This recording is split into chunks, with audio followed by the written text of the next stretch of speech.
Hey, Fanboy Nation. This is your pal Daffy Duck, and you're watching. You're watching. We're watching. You're watching Fanboy. Fanboy. Fanboy. Fanboy. Fanboy. A fanboy, etc. Fanboy Nation. Dot, I assume Tom. Today, we are talking to Terre Weisman, the screenwriter and director for the full-length feature film Max Dagan, which is having its screening on Monday, October 21st at 8:15 p.m. at Big Newport. Terre, it is a pleasure to chat with you. A pleasure to chat with you as well. I really appreciate the opportunity to come see you. Listen, my man, you got a cast that, like, for a director that's on his third film, you know, Jeffrey Ross, Raffi Jacobs, what's it called? Excuse me. I'm sorry, those were the producers. I'm reading this wrong. Rob Morrow, Michael Madsen, Rob Brownstein. Like, you have quite a few people in here that were like, wow, this is this guy's third movie and he's already got this cast. I got very fortunate with that. I had some great producers that were able to hook us up with some relationships there. And obviously our casting directors helped a lot. I was very fortunate. I mean, to work with some of those names, and even the names we don't know, Robert, even the names we don't know, just some incredible acting in my film. I got very, very fortunate. Yeah, Terre, when you sit there and you're just like, you're not 22 anymore, and you're like, I'm going to become a screenwriter and start making movies. Like, do people look at you and go, get out of here with the second career nonsense, stick to accounting or whatever you did before? Well, I did get a lot of that at the beginning, but at the time, my first two features I made while I had another full-time career. But I was always writing. I was always had this dream of being a filmmaker. And, starting over 20 years ago, I made my first feature, and I won some awards and got some accolades from that. And then the hardest part about doing any of it, we can all sit down and do the writing. We can all sit down and have those dreams, but it's getting it financed is the toughest part. But I've been fortunate, and I saved a lot of my own money to do it, and I changed my lifestyle to actually make this movie. So there were some sacrifices involved, Robert. Well, you did an incredible job with this film. To sit there and go, this is only this guy's third out, and to create this crime drama was really surprising. You can see I'm stammering through it. That's how excited I am for you. Thank you very much for that. Yeah.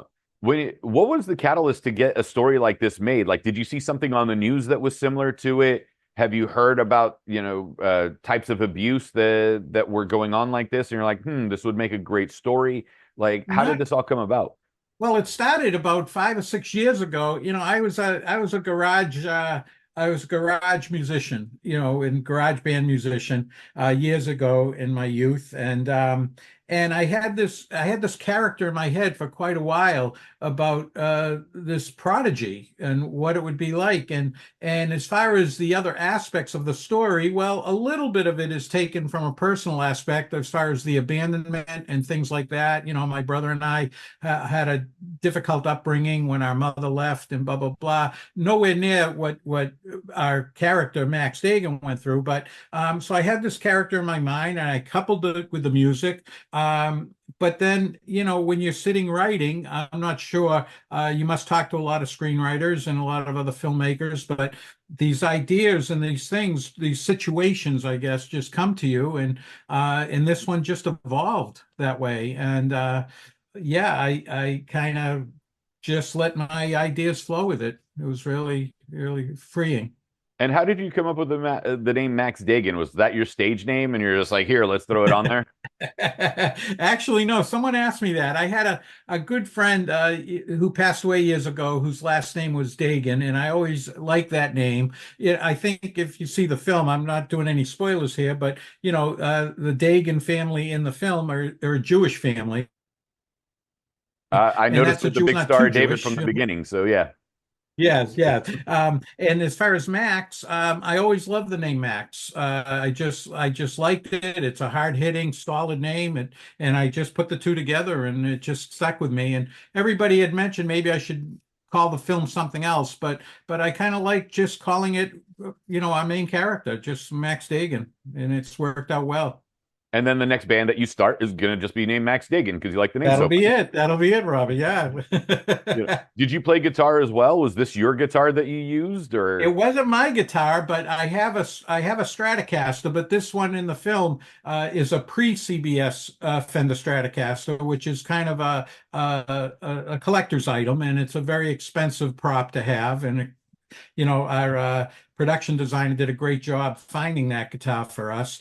But no, I tried a career in music before, and that was the wrong dream to have because I wasn't talented enough to rise above the crowd. I did stand-up comedy for quite a few years. And as you get married and life moves on, I had to find some other interests. And I knew that writing was more portable and I could do it in all different times on my schedule. And that's what I've been doing for the last 35 plus years. Right. And it's interesting that you have comedic actors and comedians in a dramatic film.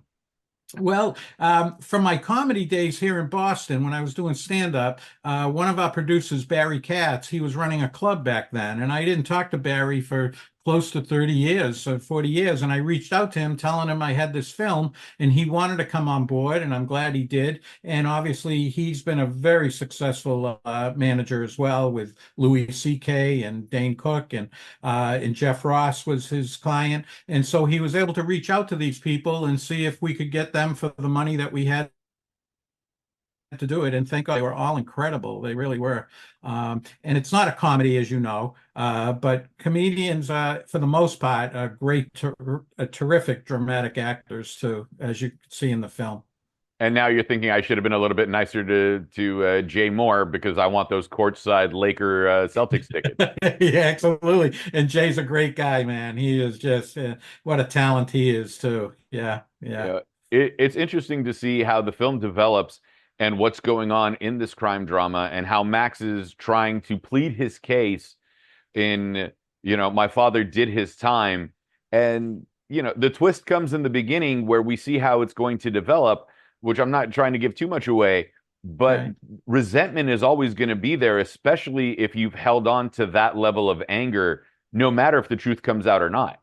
Exactly, exactly. Yeah, and if you look deep into the film, and it was our line that no one wins without compassion. You can do. We all do wrong things in our life, Robert. We've all done terrible things. Maybe we're not very proud of. But if you go and ask for forgiveness, that's only half of it. You have to be forgiven to complete that circle. And I think we tried to do that in this film to show that when you can ask for forgiveness, but to get forgiven is all part of that completed circle. And I think it worked out well in this storyline. Yeah, no, I mean, what you guys pulled off was great. And I was just really surprised because, I haven't heard of your previous two works. And they're like, you want to check this out? And I'm always up for checking out an independent film because I want to see what you guys put together. And Yeah, for what you did with an independent film in probably a 28-day shoot? that's it exactly. Yes, yes. It was Yeah. it I was mean, you had a month. You did a great job for a month. and I have to tell you, mentioned Rafi before, and Rafi's partners, Stephen and Barry as well, to have those producers be able to put this together. There's one little side note to this whole thing too.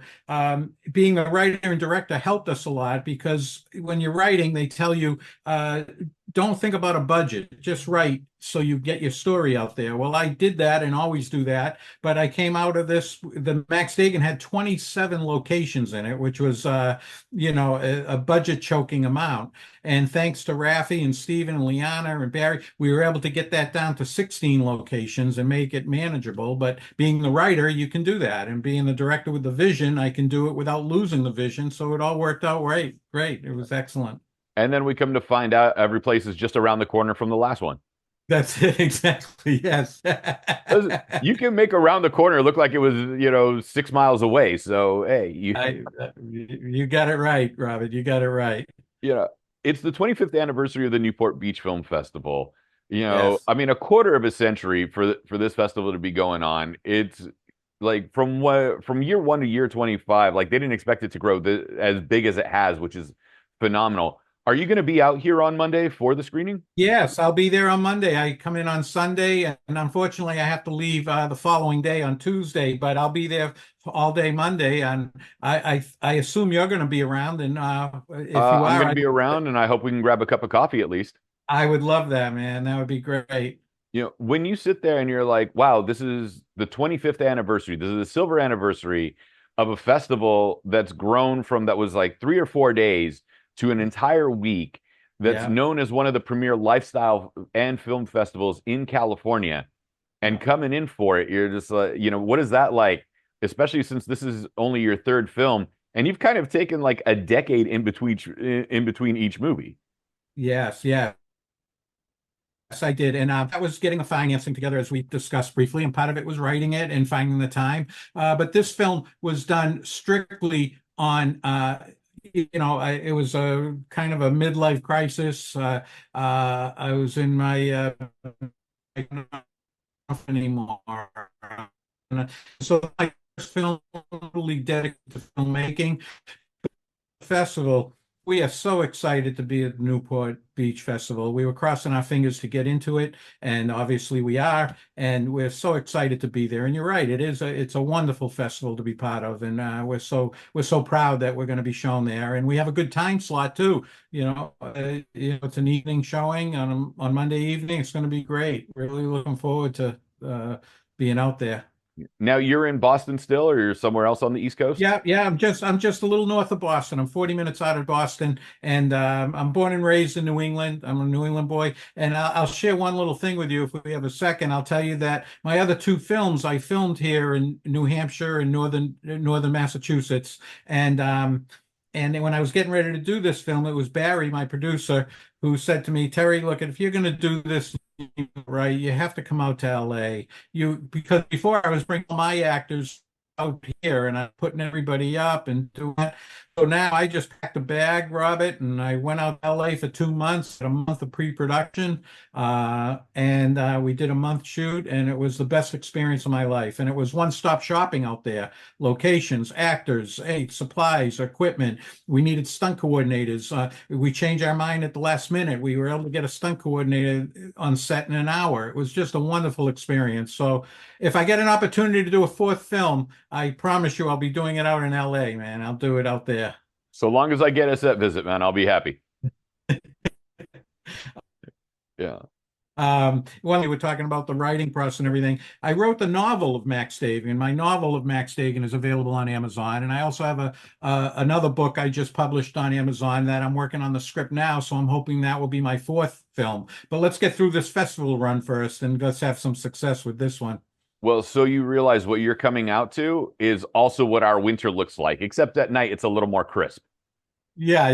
That's okay. To us, I'll still be wearing shorts out there. I can tell you that. It's well, listen, it's gonna be 20 degrees when you get back to Boston, so good luck with that. Now. I get it, man. I get it. That's why I always laugh at everybody from the Northeast. They're like, "Oh, you don't understand cold. We suffer through this." I was like, "You chose to suffer through it.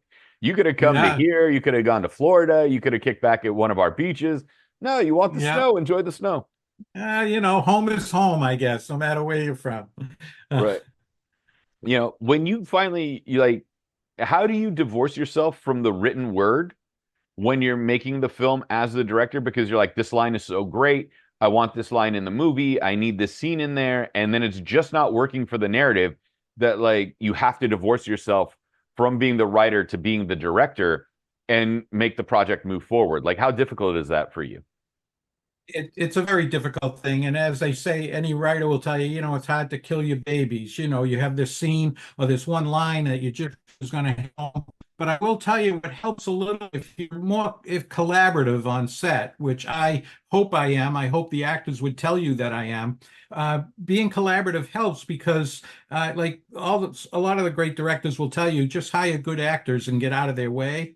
Well, for example, when Rob Morrow came, or any of our actors, whether you knew their names or not, they would come to me and say, this line doesn't sound right, or they wouldn't say this, or this doesn't fit the narrative. And when you sit down and have a discussion, and if you're open to it, you can say, okay, as much as I love that line, you're right, it just doesn't fit, or it doesn't fit that way. So I have to give a lot of credit to the actors. They help a lot, and they help you get over that hump of ownership, because you can't, my company is Creative Balance films. And the reason I named it that is because I don't, in any creative endeavor, it takes a creative balance of people to do it. Nobody does it alone. And if you have a collaborative spirit and you listen to others' opinions, knowing that you have the last vote, you can get a lot more done. And I think you can make a better product. I really do.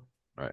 Was there a moment on set where you're just like, ooh, this scene's going to come out really good. I can't wait to see what it's going to look like once we've edited everything together?